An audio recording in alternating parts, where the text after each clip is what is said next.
ایک سوال کچھ لوگ اور کرتے ہیں، ایک سوال اور بھی آتا ہے کہ ارے وائزوں کی بات سے ہمارے اندر بدلاؤ آئے گا؟ انہی کا حال دیکھ لو، یہ کیسے ہیں؟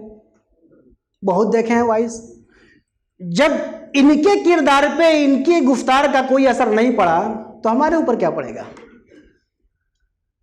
یہ سوال بھی آتا ہے کہ بہت وائز دیکھے ہیں، ان کا قول ان کے اوپر افیکٹو نہیں ہے تو ہمارے اوپر کیا افیکٹ کریں گے؟ اس کا جواب میں حجت الاسلام امام محمد الغزالی رحمہ اللہ کی کتاب سے دوں گا۔ امام غزالی رحمہ اللہ نے اپنی زندگی کا جو آٹو بایوگرافی لکھی ہے، اپنی سواد حیات لکھی ہے، المنقذ من الضلال، اتفاق سے یہ مجلس جن بزرگوں کے ساتھ منسوب کی جاتی ہے ان بزرگوں میں حجت الاسلام امام غزالی بھی ہیں۔ تو امام غزالی نے کہا ہے کہ ایک مرحلے میں، زندگی کے مرحلے میں میرے اندر یہ بھی سوال پیدا ہوا کہ بہت سے علماء تو خود عمل نہیں کرتے ہیں، تو پھر اس کا فائدہ کیا ہے؟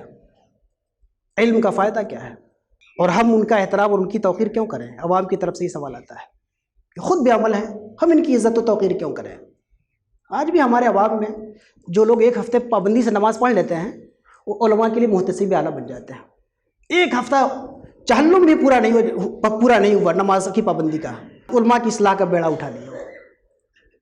امام غزالی فرماتے ہیں کہ بھائی یہ جب خیال آپ کے اندر آئے اور علماء کی کوئی کمی نظر آئے، آپ کو کوئی بے عملی نظر آئے، تو آپ اس بات پر غور کریے کہ بھائی علماء جو ہے یہ بھی اللہ ہی کی مخلوق ہے، یہ بھی انسان ہی ہے، کوئی فرشتہ تو ہے نہیں۔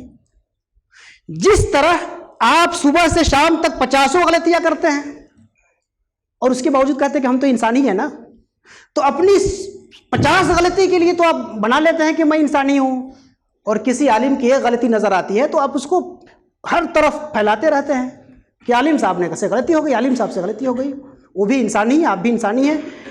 اور اصل چیز یہ ہے کہ امام غزالی نے کہا کہ دیکھیے قیامت میں مرنے کے بعد آپ سے جو سوال ہوگا اس عالم کے بارے میں سوال نہیں ہوگا، آپ کے بارے میں سوال ہوگا کہ تم نے جو سنا، جتنا جانا اس پہ عمل کیا کہ نہیں کیا۔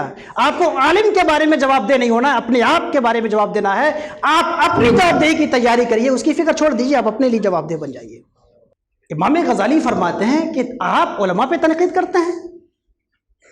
ارے علماء نے تو کتنے تلامذہ پیدا کر دیے، شاگرد پیدا کر دیے۔ علماء نے تو نصیحتیں کر کے کتنے بے نمازیوں کو نمازی بنا دی۔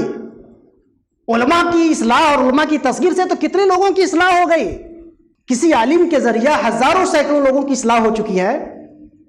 کل قیامت میں وہ عالم پکڑا جاتا ہے، فرشتے اس کو جہنم کی طرف کھینچتے ہیں، تو جتنے لوگوں نے اس عالم سے اصلاح پائی ہے یہ لوگ شفاعت کے لیے کھڑے ہو جائیں گے۔ ان کے ذریعہ ہمیں ہدایت ملی ہے، آج ہمیں جنت کا پروانہ ملا ہے تو ان علماء کے ذریعہ ملا ہے۔ تو امام غزالی فرماتے ہیں کہ علماء اگر ان میں کچھ کمی بھی ہو تو انہوں نے اپنے بہت سارے شفیع پیدا کر دیے ہیں، تم نے کیا کیا ہے؟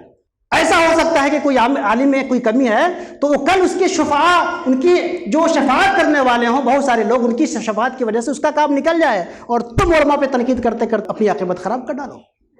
امام غزالی رحمہ اللہ نے اس سوال کا آخری جو جواب دیا ہے وہ یہ جواب دیا ہے کہ یہ بات تو صحیح ہے کہ علماء سے غلطیاں ہو جاتی ہیں، لیکن دراصل جو صحیح معنوں میں عالم